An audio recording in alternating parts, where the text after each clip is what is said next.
Para fazer um registro que considero muito importante.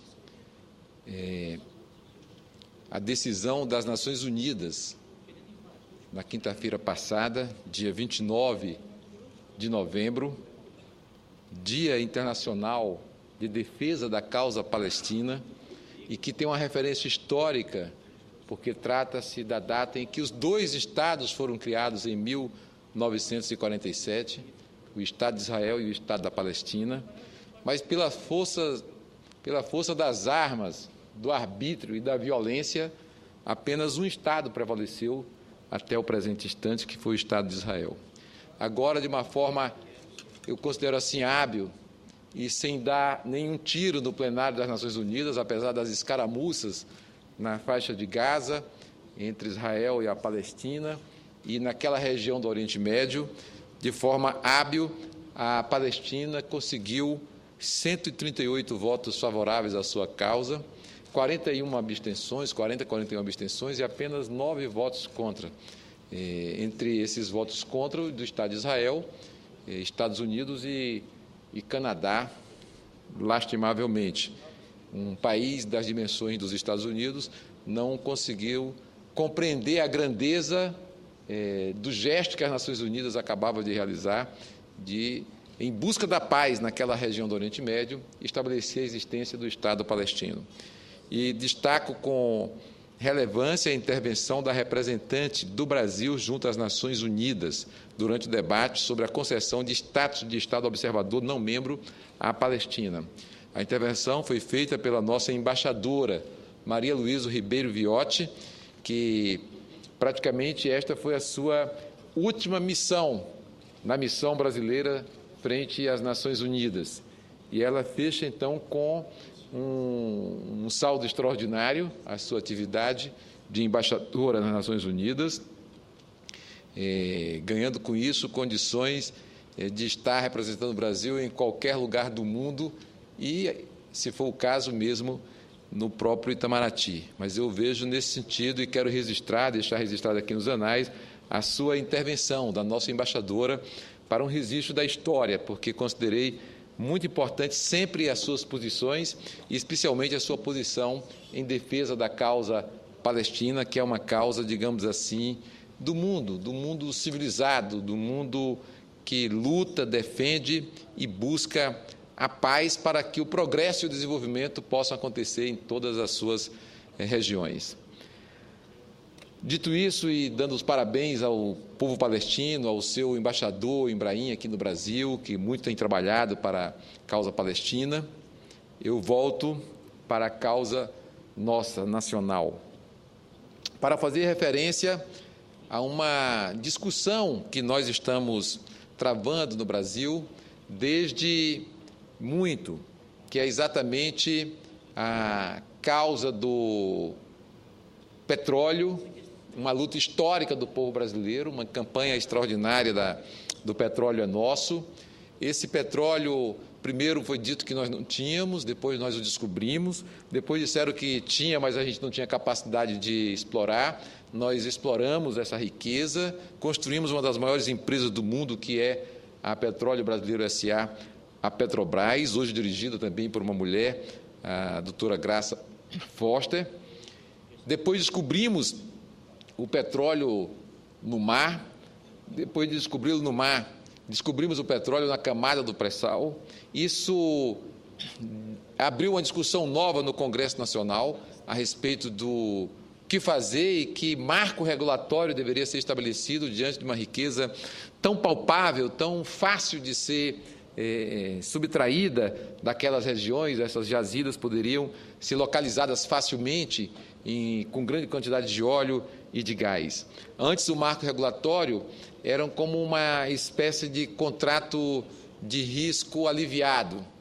Você tinha uma área estudada pela Agência Nacional de Petróleo, essa área estudada era submetida a leilões que tinham certo risco, porque você poderia encontrar petróleo e não ter viabilidade comercial. Agora não, você encontra uma riqueza com certeza, com convicção de que, ao explorar, você vai encontrar petróleo em grande em grande quantidade. Isso ensejou a mudança do marco regulatório.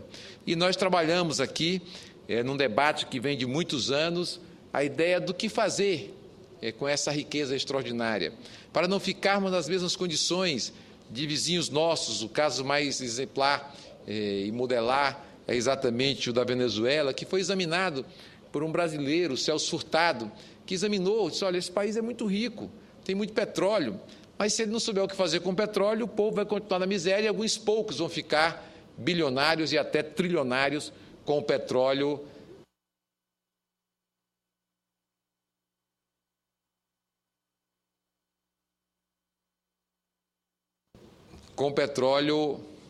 venezuelano.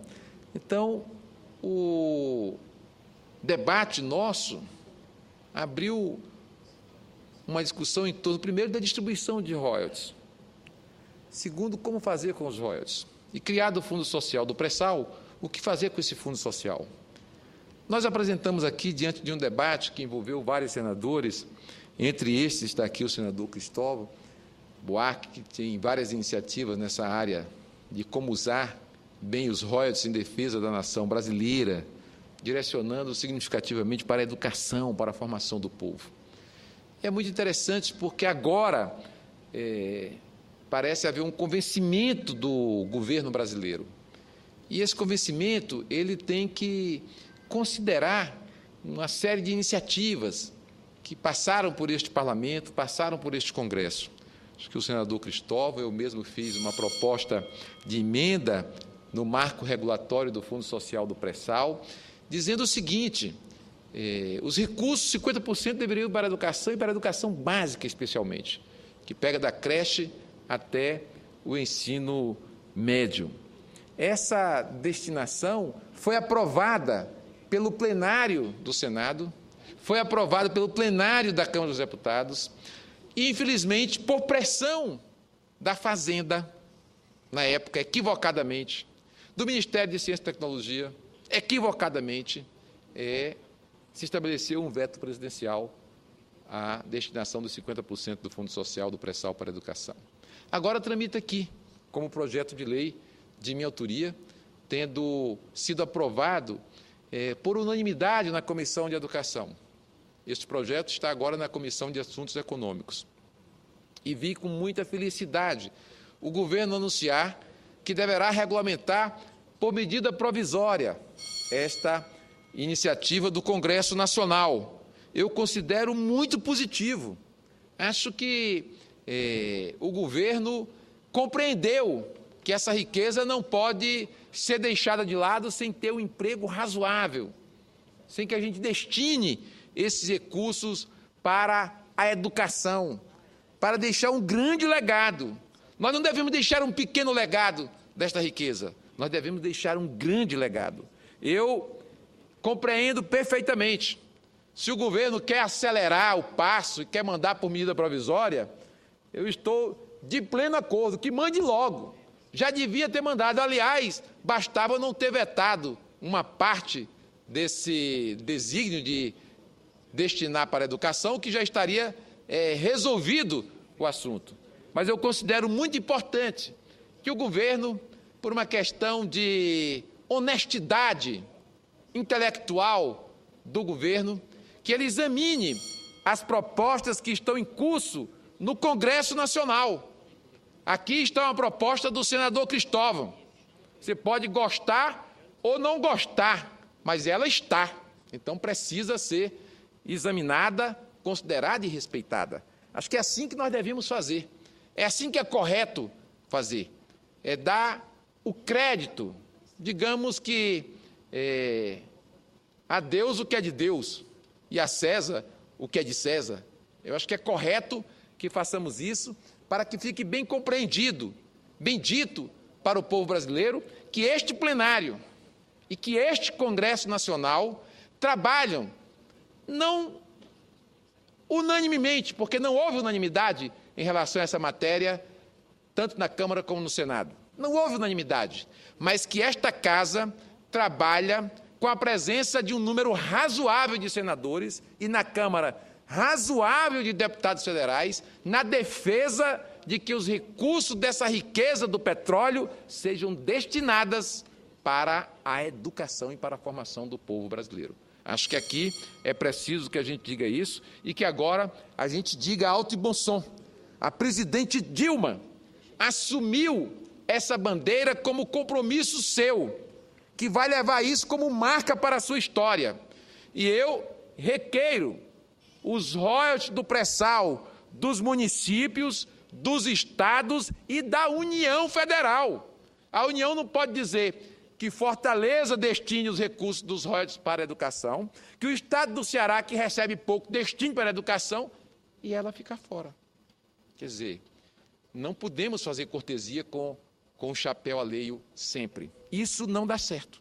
Isso não é correto. Por isso, eu pleiteio que a gente faça uma destinação integral, assim como tem feito o senador Cristóvão ao longo da sua história no Parlamento Nacional, em relação à distribuição dos royalties.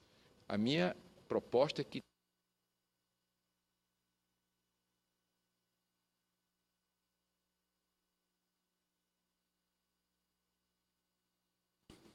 da União, dos estados e dos municípios sejam destinados para a educação. Isso vai permitir que aquele texto de Celso Furtado relativo à Venezuela jamais ocorra com o Brasil, se nós fizermos essa destinação ajustada, correta, meu caro senador Pedro Taques, para a educação no nosso país. Seria um grande passo que nós estaríamos dando na nossa história, senhor presidente, a quem agradeço a tolerância para que pudéssemos discorrer sobre esse tema que imagino muito caro a todo o povo brasileiro, que é a formação do nosso povo, do povo brasileiro. Muito obrigado.